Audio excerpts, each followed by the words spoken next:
The morning sun, usually a cheerful splash of gold on the dusty streets of Guangzhou, felt muted to May. At 10 years old, her world was a vibrant tapestry of school bells, the aroma of her grandmother's dumplings, and the playful chatter of her friends. Today, a peculiar chill clung to the air, not of winter, but of an unseen presence. As she walked, her bright red backpack bouncing with each step, a shadow detached itself from the alleyway ahead. It wasn't a man, not really.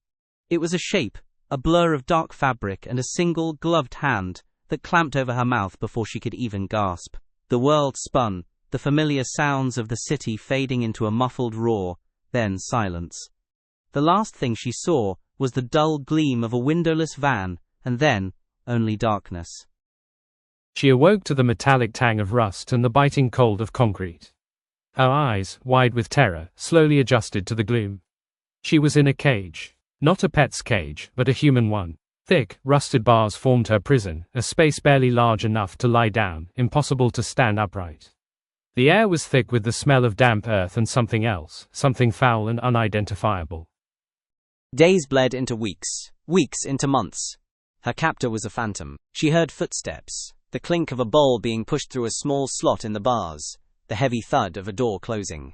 Sometimes, a pair of eyes, cold and unblinking, would peer through the darkness, watching her. She never saw a face, never heard a voice. This silent, constant surveillance was a torment more profound than any scream. Her own voice, once bright and clear, became a raspy whisper from disuse. The cage became her world. The floor, a mosaic of her own despair. The walls, a canvas for her fading memories. She scratched tally marks into the cold concrete with a splintered nail, each mark a day stolen, a breath lost. Hunger gnawed at her, a constant, dull ache that sometimes erupted into sharp, agonizing pangs. Her limbs grew weak, her body a skeletal testament to her confinement. The rats, bold and unafraid, skittered across the floor, their beady eyes reflecting the dim light that sometimes filtered in from a distant, grimy window. She would huddle in the corner, pulling her knees to her chest, trying to make herself invisible, trying to forget the world outside, the world that had forgotten her. 2 years, 73 score marks on the floor. One night, a new sound pierced the suffocating silence, a low rumble, growing louder, shaking the very foundations of her prison. The ground beneath her trembled violently, and a sharp crack echoed through the darkness.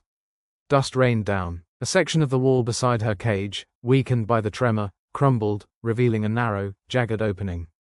Through the gap, she saw a sliver of the moon, a beacon of impossible hope. Her heart hammered against her ribs, a frantic bird desperate for flight. The phantom captor was gone, perhaps fled, perhaps buried beneath the rubble. With a surge of adrenaline she didn't know she possessed, May dragged her emaciated body towards the opening. The rusty bars scraped against her skin as she squeezed through, each movement a Herculean effort. She crawled through a labyrinth of dark, damp tunnels, the air thick with the smell of decay and the distant drip of water. Every shadow seemed to shift, every sound a potential threat. The fear was a living thing, a cold hand clutching her throat, but the moon's sliver pulled her forward. She stumbled, fell, pushed herself up again, her mind fixed on that impossible light. Finally, after what felt like an eternity, she saw it, a faint, shimmering glow. She pushed through a final, narrow crevice. The air was sharp and clean, carrying the scent of pine and rain. Above her, a sky full of stars, vast and indifferent, yet breathtakingly beautiful. She was free. The next morning, a kind farmer out tending his fields found her. He saw not a ghost, but a child, broken yet defiant. He took her in, fed her, and called the authorities. The reunion with her parents was a moment of raw, overwhelming emotion. Her mother's cries, her father's embrace, were the sweetest sounds she had ever heard. It was a long road to recovery, filled with doctors, therapists, and the slow, arduous process of rebuilding her physical and mental strength.